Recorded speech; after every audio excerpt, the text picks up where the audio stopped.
Hello and welcome to this podcast focusing on how ONET information can benefit clients in a Welfare to Work program.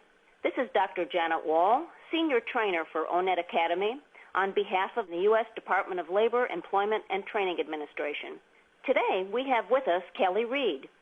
Kelly is in the workforce development industry as a contextual remediation instructor in a Welfare to Work program designed to assist clients transitioning back into the workforce. In the Pittsburgh, Pennsylvania office, Kelly teaches resume preparation, cover and thank you letter writing, interviewing techniques, and job search strategies, as well as other necessary workplace-based skills.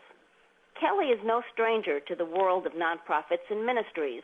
She was a fundraiser for United Way and Pregnancy Care Centers, as well as the director of the Oakland Pregnancy Care Center. Thanks for taking the time to be with us today, Kelly. You're welcome.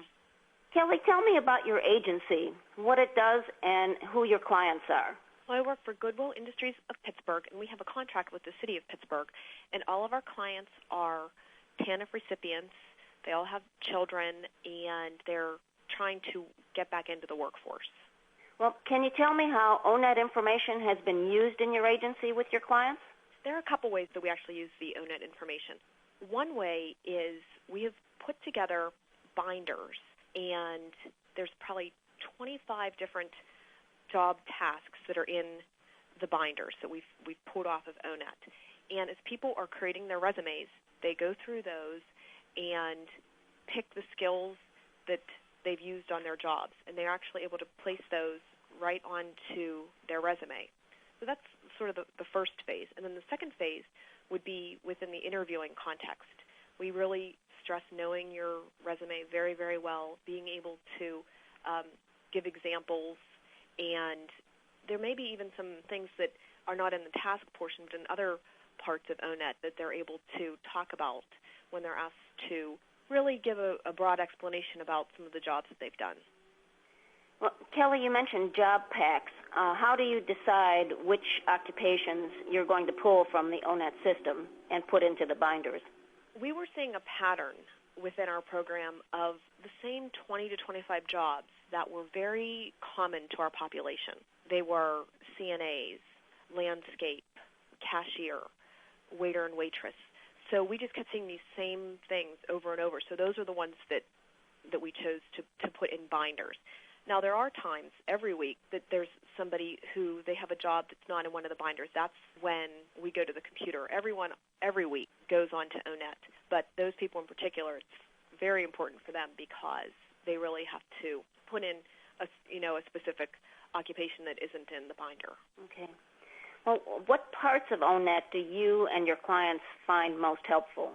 The task portion, I would say, is probably the one that's most frequently used to go onto the resumes, and they're able to know those for their interview.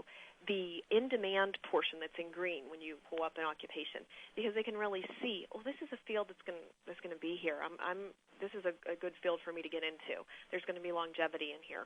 They're always interested in the wages of employment. Most of our clients are single moms. That's really, really important. So they oftentimes will say to me, one of the first questions, how much does this job pay? I say, scroll down to the bottom, and it's right there.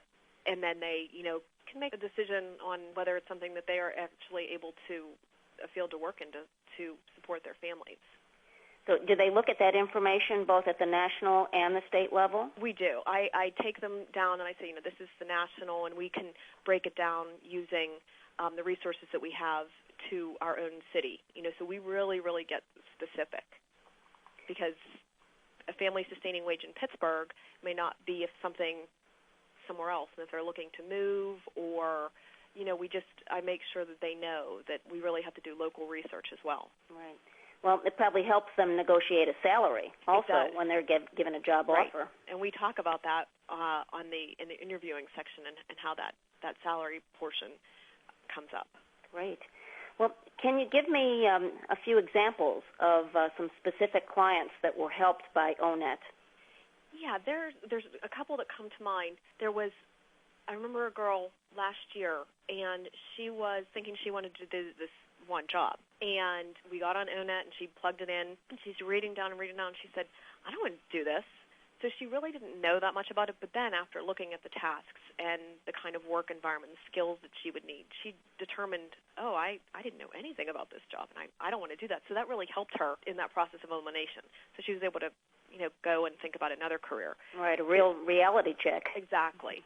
And there was a man who was a baker for years in a big industry, bakeries, these large ones, and he'd gotten laid off and was still looking to be in that field. And, we don't have baker in our binder, and we didn't know any of the terminology. We found it on ONET, and he used those terms and industry lingo on his resume, and he got a job in another large bakery. There's another young girl just a couple weeks ago who was looking at ONET,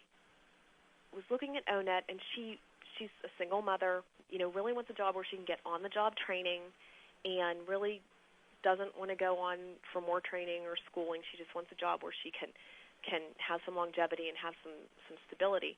And she was looking at court clerk, and it said right on there that there's on-the-job training, and the salary was something that she could support her family. And so she was excited about that. She specifically pointed out to me, this one has on-the-job training. And so I encouraged her and said, and there's a lot of jobs in here in the city of Pittsburgh where they need court clerks.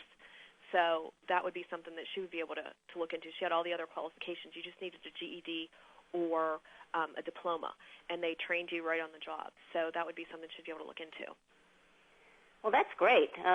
Boy, a lot of good ways that ONET can be used by people like you who are counseling and assisting others, and also by the clients themselves. Right. So it's really gratifying to know how ONET information has been helpful to you and your clients. And I'm sure your story will be inspiring to our podcast listeners, particularly those working with dislocated workers and those in transition. Right. We love ONET, and it's an integral part of our program, and it really helps the clients. It really helps them in many, many ways. Great. Well, Kelly, I really do appreciate you taking the time to be with us today. And thank you so much. And to all of you listeners, be sure to visit onetacademy.com for more information on the ONET system. Thank you, and I hope you're having a great day.